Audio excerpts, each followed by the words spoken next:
Do you want to talk about your mental health?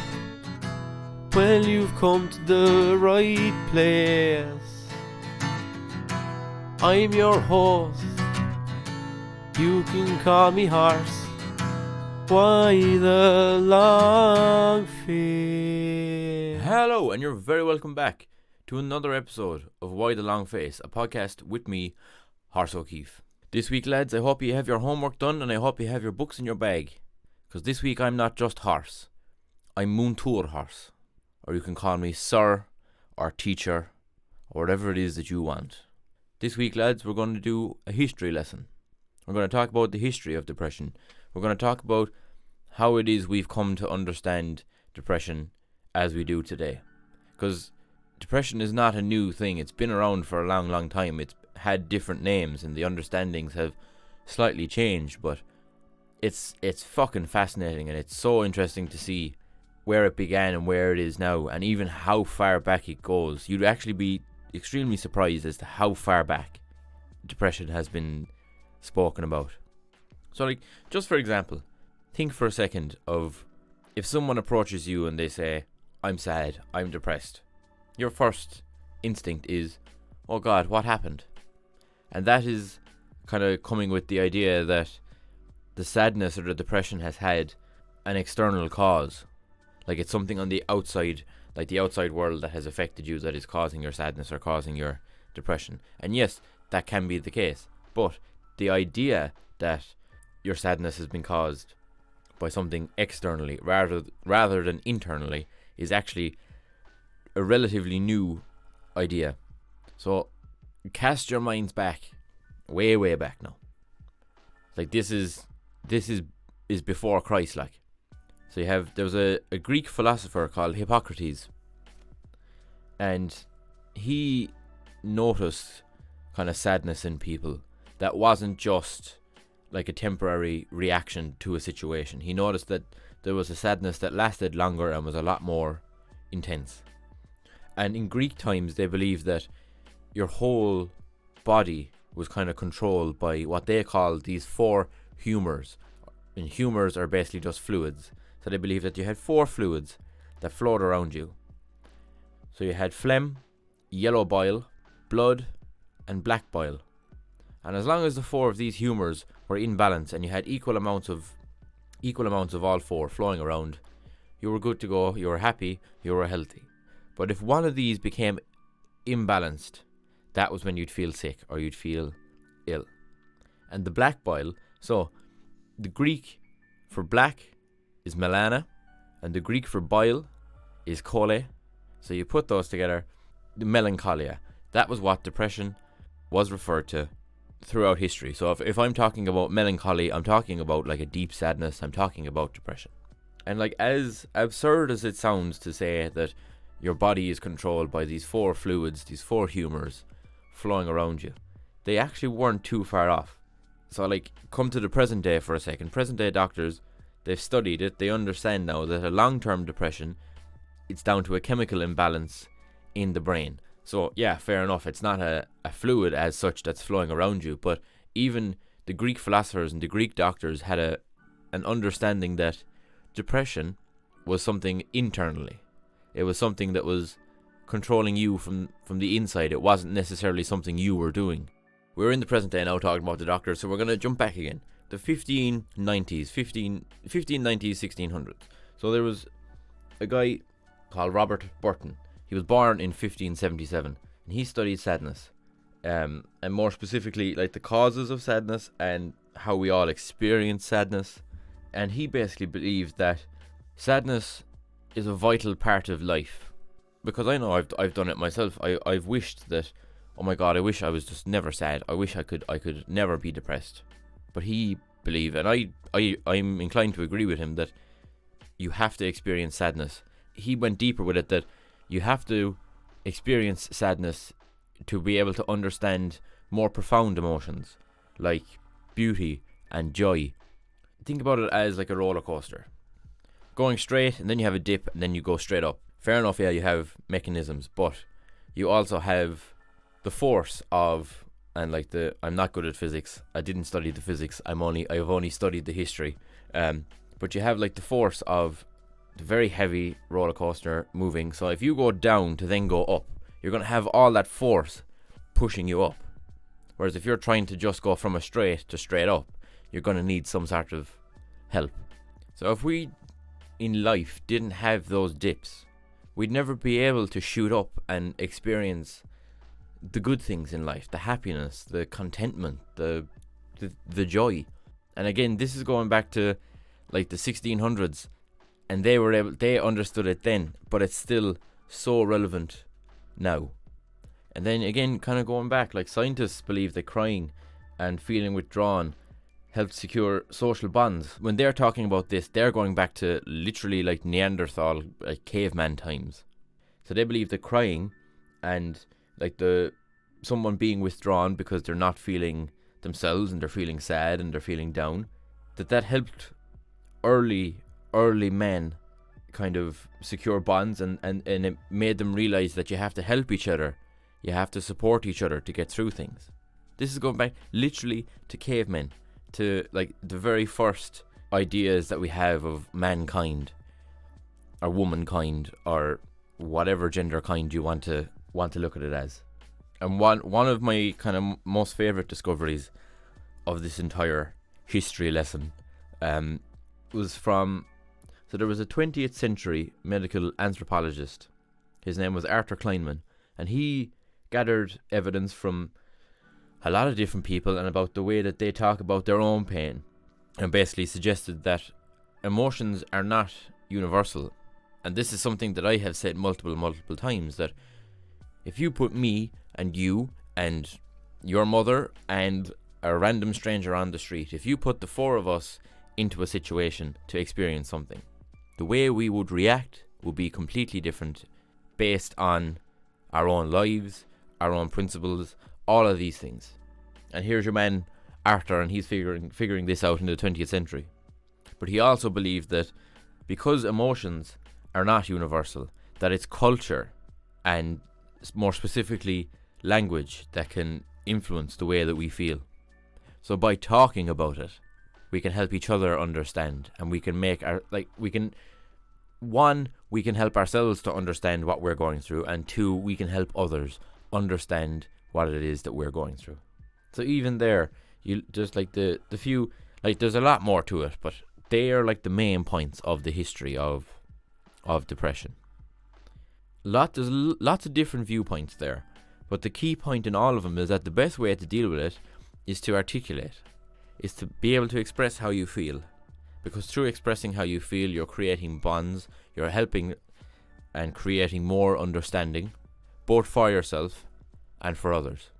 So even if we take a step away from like the actual history of it, and like what scientists and philosophers and anthropologists and all these lads have studied about mental health and sadness and melancholia over the years, like it can be seen in art, it can be seen in poetry, it can be seen in like writing, in books. I think when we think of depression, we think of it as this very new thing. I think that definitely does stem from the fact that there's very little understanding about it. But that doesn't necessarily mean that there hasn't been people trying to talk about it. For example, Emily Dickinson is a poet. Now, Emily Dickinson was born in the 1830s. So again, a fairly long time ago. But this woman was phenomenal, especially in what she was talking about in relation to mental health, in relation to depression, or melancholy, or whatever way you want to look at it. She has poems about wondering about grief, and wonders if grief is what I feel, does another person feel it, and is it easier for them than it is for me? Even that as an idea is phenomenal. Like, I don't know about you, but especially with me, like I see, like depression is not an uncommon thing. Lots and lots of people will struggle with depression at least once in their life. I'm convinced that every person will go through a time of depression at some point. Some people, it's a temporary thing. Some people, if you're like me, it has a little bit more longevity to it, but you still learn to manage it and control it, and eventually you can live without it. But that's one thing that I have done, is that I have known other people who have depression at the same time that I do, and you sit there and you wonder, do they feel how I feel? Am I feeling how they feel? Do they fully understand? Is my depression worse than theirs? Does what works for them, why does that not work for me? And again, it goes back to the podcast I did a few weeks ago about comparing yourself. You can't compare yourself.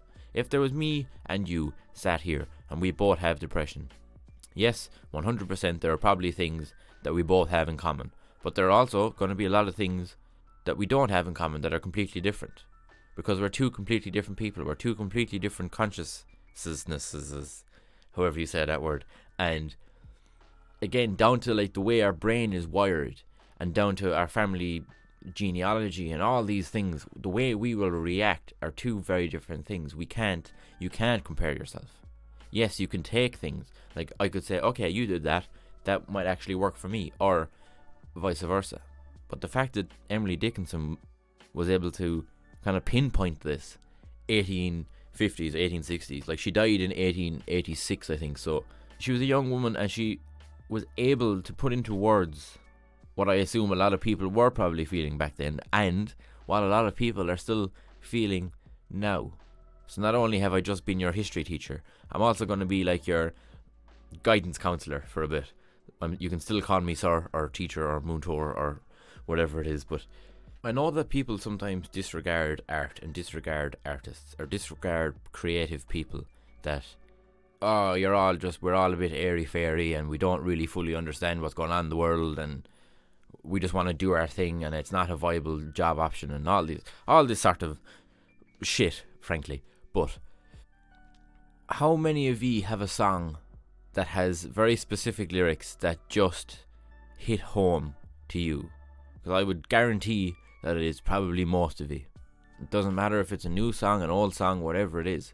Or how many of you have a book and there's a quote in that book that has helped you get through, or that has resonated with you, that, okay, I'm not the only person that's gone through this. How many movies or TV shows have you seen where a character that you have connected with has spoken a line that has struck a chord with you emotionally?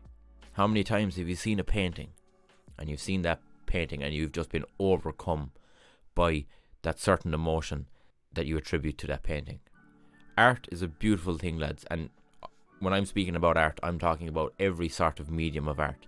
Whether you're like me and you're into photography and film and video and all that, whether you're a musical artist, whether you're a painter or a sculptor, whether you could be a tattoo artist, you could be whatever it is, you could be a writer. Art is such an emotional outlet that you will always be able to find something that works for you, whether that's art that someone else has created, or an art piece that someone else has created that you just connect with. Like, I'll hold my hand up. When I was doing the research for this episode, and I came across Emily Dickinson, like, I had studied Emily Dickinson in school, like, for your leaving cert, so your last exam when you're like 17, 18, before you can go off to college. You study English. You have to learn 6 poems by 6 poets. Now, I did not like school. I don't learn well. I don't test well. I think sitting down at the end of 2 years and being able to regurgitate information is not a sign of someone's intelligence or not a sign of someone's understanding. But that's a whole other topic for a whole other day. So when we studied poetry, I'll be very honest, I couldn't have given less of a shit if I tried. Because I had it in my head that, why the fuck am I learning 36 poets? What does that have to do with setting me up for the rest of my life? And the minute I saw Emily Dickinson come up, I was like, oh, for fuck's sake. Because this whole rant of nothing we learn in school I've never used anything I've learned in school a day in my life. And now, here I am, sat here, and I'm using something that I learned in school to talk to ye about. And like, poetry has never really been a thing for me. I never really, like, short stories and books, yeah, but poetry, no, and there's no particular reason why. But now, today, I can hold my hand up and say, do you know what, I think I might have been wrong. I think that poetry is almost like a midway between a story and a song. And I love stories, and I love music, and I love songs and lyrics, so why should I not give poetry a chance? And specifically, there was one Emily Dickinson quote from one of her poems that has really struck a chord with me today, and it's, "Hope is the thing with feathers that perches in the soul and sings the tune without the words and never stops at all." That's fucking beautiful. It genuinely is.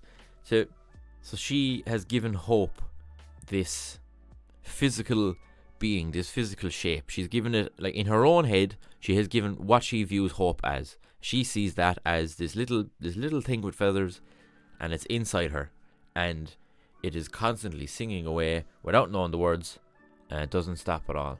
Now think about that. Do you ever have a song or a moment in time where you're singing a song, or you find a song and it's so good, and you don't know the words, or you think you know the words, and you're singing away and you're just enjoying it, and you have that, you get the shivers and you get the fucking, like, the hair standing up in your arms.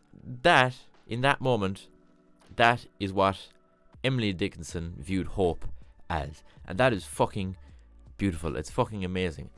And again, through art, through using different mediums, finding a physical representation of emotions is, again, it might sound like it's fucking totally insane, but it's brilliant.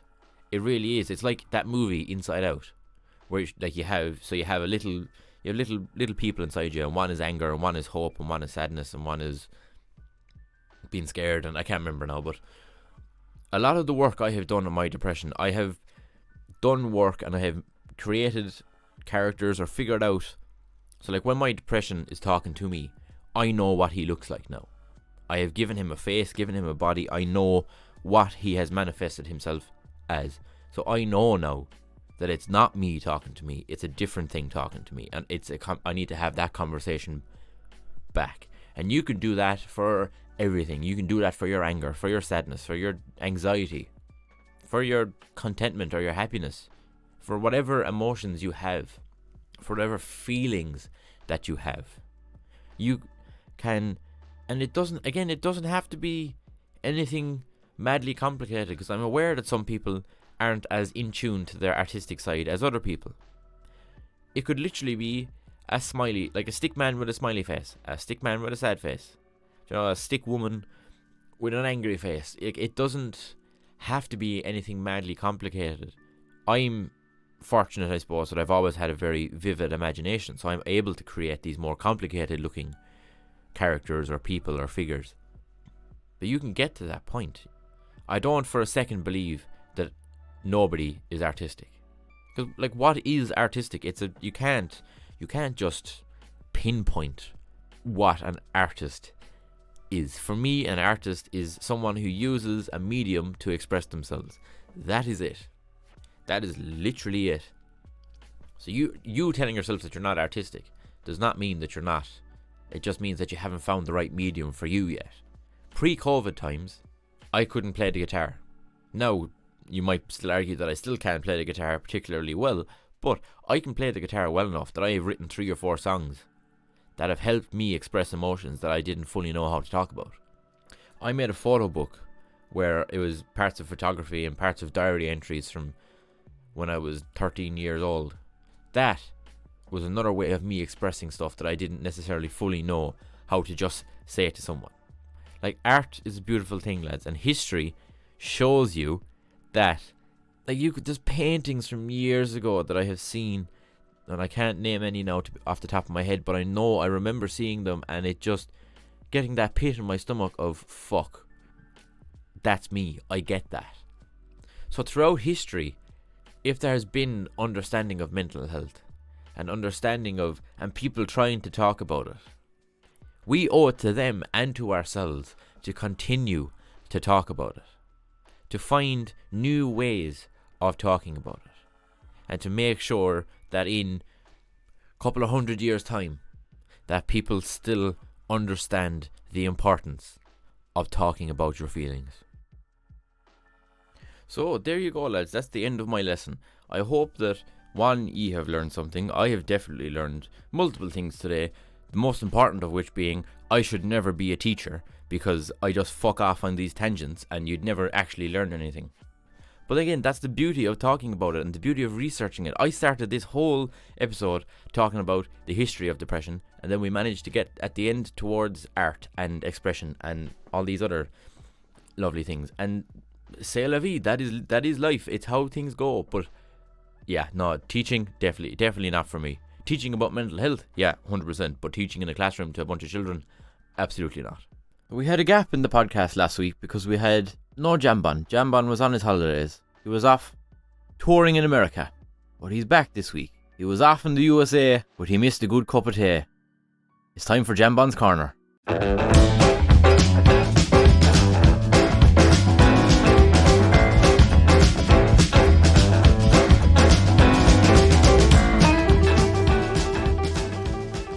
Thanks very much, Sean. It's great to be back doing Jambon's Corner once again after being on a little hiatus overseas. So, this week you were talking about art, and art to me boils down to experience. You experience art rather than just view it or watch it or listen to it. So, I'm just back from holidays, as I said, where I had a lot of new experiences. What's one experience that you would like to partake in a different country? That's a good one. The running with the bulls was the first thing that came to my mind, even though that is fucking terrifying. Horrific, yeah. I would 100% fall over immediately and get trampled on. Yes. But I'd say like that buzz of adrenaline, there'd be nothing else like it. I'd love to go to like Oktoberfest in Germany. Again, it's probably a very stereotypical thing, but I don't know. I feel like when people come to Ireland, it's like, oh my god, I want to like drink a pint of Guinness in Dublin. You know, it probably is all the stereotypical things that I'd like to do. Like, if I went to America, I would love to go to a NASCAR race as well. And I don't know fully why, because like it seems like a very boring sport to watch, because they're just going round and round and round, and well, they're not circles, it's an oval, but again, to just experience that, or even go to like an American football game and just be surrounded by like a whole cultural thing where I'm an outsider to that. Yeah. It's like you can't fully describe what it's like to go to a hurling match to someone who hasn't gone. Yeah. Like you can try, but you never get the full essence of the whole thing, because that's a very uniquely Irish thing. Mm-hmm. It would be the same as an American trying to explain to me what NASCAR is like or what the Super Bowl is like. I get what you're saying, yeah. It's nothing grand. There'd be nothing mad and out there that I'd like to experience, but the normal events for like that country, so like for America or for Spain or for Germany or for Australia, to just go to one of those with a group of the people from that country kind of a thing and experience their equivalent of an All-Ireland final. Yeah, that's fair enough. And I completely get what you're saying, because within the space of 2 weeks, I've been to a minor league baseball game and the third round of the Munster Senior Championship. And which was better? The third round of the Munster Senior Championship. Because I'm part of it. Mm-hmm. Do you know? Yeah, well, one, you're probably more clued into what's going on, but again, it's like... I know the names of everyone who's nearly on the field. And you're more invested in it. Absolutely. Whereas when I was at the Rocket City Trash Pandas game, I just spent the whole day like looking around as if I was 4 years of age, figuring out this thing for the first time. I suppose the difference with that is when you're at the hurling match, you were invested in it. Mm-hmm. Whereas when you're at the whatever you said it was, Rocket City Trash Pandas baseball game, there you go, you were more enjoying the atmosphere and enjoying people watching, you were enjoying watching people enjoy it. Yeah, exactly, because I wasn't fully clued in as to what was happening. But yeah, it was some experience to go to a ball game and do all the stereotypical American things, like get a hot dog and sing "Take Me Out to the Ball Game" on the 7th inning. I had to figure out what an inning was. But yeah, it was really, really good. I also accidentally bought myself a Mega Pint over there. So I went up to the beer stand and I was like, oh, I'll take one of those. And they were like, all small or large? Like, oh, I'll take a large one. How much liquid was in the cup that they gave me on? Of beer now. 6% beer. 2 pints. That's a lot of beer. So there's you thinking it's like, oh, it is like a large, like when you go out to the cinema and get a large Coke with your popcorn. Like, yeah, I thought it might be like whatever it is, like 900 ml or whatever it is. nah, 2 pints. No. Over a litre of beer I got. And towards the end it was quite difficult to drink. But it was 29 degrees. So I was hoofing that back now, to be fair. But yeah, that was my accidental Mega Pint that I bought. But yeah, it was just a really great experience. And they did win. So we are lucky charms to really bait ourselves into the stereotype of Irish people in America. We were the lucky charms when we were over there for the Rocket City Trash Pandas baseball team. Well, there you go. James, we missed you here on the podcast. I miss being here. We're very glad that you're back. I'm very glad to be back. And we're very excited for you to be back again in 2 weeks' time. Thanks, on. So lads, before we go, we're going to hear from one of the tens of followers of this podcast. It's time for Straight from the Horse's Mouth. Do you have a question or a topic you want to talk about?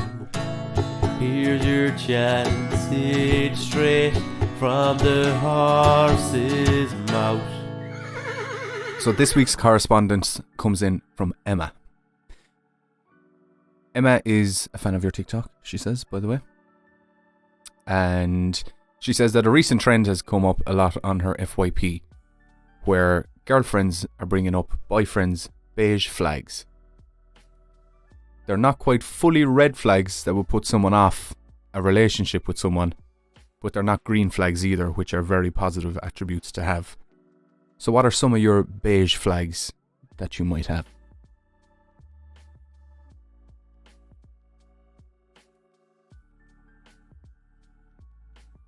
Right, one that comes straight to mind is I have very inconsistent bedtimes.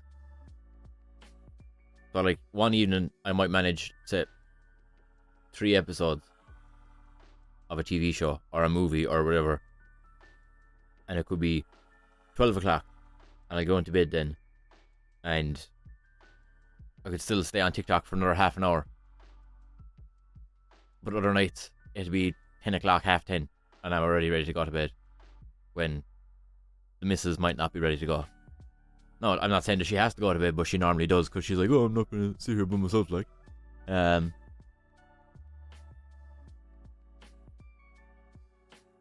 What else? I go through phases of, like, if I'm trying to lose a bit of weight or I'm set on doing healthy eating, no one can have snacks in the house, which probably isn't fair. But I'm like, if it's there, I'll eat it. So if it's not there, then I won't. So I'm like, no, we don't do that now. Or I'll get mad fits of like, I'll have an idea for like a podcast or for a bit of merch or for, like last week I had an idea for like an event, and it was the only thing I was thinking about and the only thing I was talking about that night. And the following day, it was something else. And like, I forget, because this is just how my brain is. I'm so used to my brain being this way. But my girlfriend isn't. So she'd be like, hold on a second now. 2 nights ago, you were talking about fucking organising an event. What has just happened?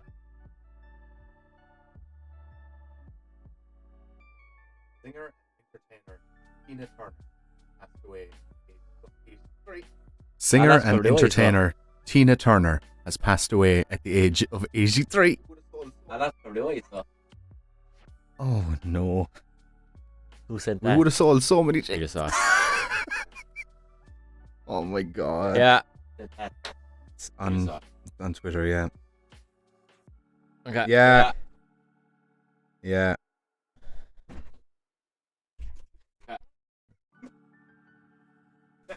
I mean, we have to comment on it now because I've asked. We have to bring up the fact that Tina Turner has just died. Breaking news, like. I would. It would be funny. It would be funny. That's just simply the best. No, it'd be funny. No, forget about it. Recording. Right, go on. On those seem like very tame. Mhm. On those seem like very tame beige flags. On those seem like very tame. Fair enough. I appreciate On those seem like very tame beige flags, to be honest with you. Like, fair enough, I appreciate you being open and honest, but I want some of the ones where people are going to say, I don't want to be his housemate. What are some of those? I don't know. I think I'm grand to live with, like. I don't know. Like we've discussed this before. I'm not the best at cleaning. Is that a beige flag? I don't know. Well, just be the context. Or I'm not the best at cleaning. Is that a beige flag? Well, just to give context, I was at Owen's house last night and we made very nice In my defense, fajitas, that's because I said I'd do it. and the pan and But you're spatula also are still here on tonight, the so I hob forgot to do it, so I'll do it 24 hours later. tomorrow. I'm off tomorrow. I have all day to do it. If I say I'm going to do something, I will do it. It just might not be on time frame that the person who's asking me to do it wants. If I say I'm going to do something, I will do it. It just might not be on time frame. I'm fucking brilliant at that. You must be a great employee. I'm very bad for not putting my washing in the washing basket. My girlfriend just laughed from the other room. Like, I'll take my clothes off and I'll throw them on the floor, and that's where they'll stay for like a week until I'm like, oh fuck it, I should probably put like that massive pile of clothes in the wash basket. Or until Sherry picks them up. I don't know how much juicier or dirtier than that I can get. Like, No, I don't want. I can talk about my sex life. If No, I don't want any. that's fair enough. Maybe I Emma don't want does, any but more that- juice or dirt. That's and I don't for a think different Emma week, wants different that question, either. different time. Well, maybe she does. I don't know. Different But website altogether. That's for a different week. Emma, thanks for your card. yeah, I think so. Emma, thanks for your correspondence, and we look forward to hearing more next time.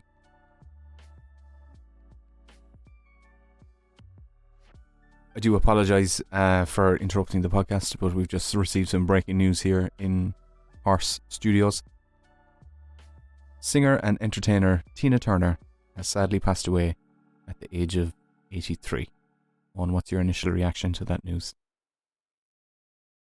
Look, you can say what you want about Tina Turner, but she was simply the best. She was better than all the rest. Better than anyone. Go on, keep going. Proud Mary. She left a good job in the city, do you know that? Working for the man every night and day. Every night and day. Yeah. Right.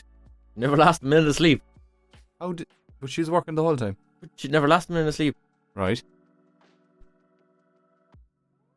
She wasn't worrying about the way things might have been. Okay. And whereabouts was she working? And what was she doing? Just had a big job in the city. Okay. It doesn't matter what it was. It was rolling. Rolling what? It's not something down the river anyway. Rolling on the river. Rolling down the river. Rolling. Was it rolling on? Oh, rolling on the river. Yeah, there you go. Does that make much sense? Not really, no. Okay. But look at it in a way. Look, just one last thing, because it's the mental health podcast. Big wheels will keep on turning, lads. But Proud Mary will keep on burning. I've no idea what that means. Doesn't matter. Okay. Thank you for your candid reaction to the sad passing there of music icon Tina Turner. I know, it is very sad now, in fairness.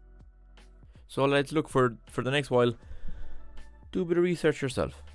Find that song, find that film, find that poem, find that quote that hits hard, that emotionally resonates with you. Because don't underestimate the importance of having a single something in your life. No matter what else is going around you, that you have that one thing that you're like, okay, at least someone else understands. And to have that one thing that you can show to someone to say, look, I can't articulate how I feel, but this is it. More importantly, and most importantly, mind yourselves.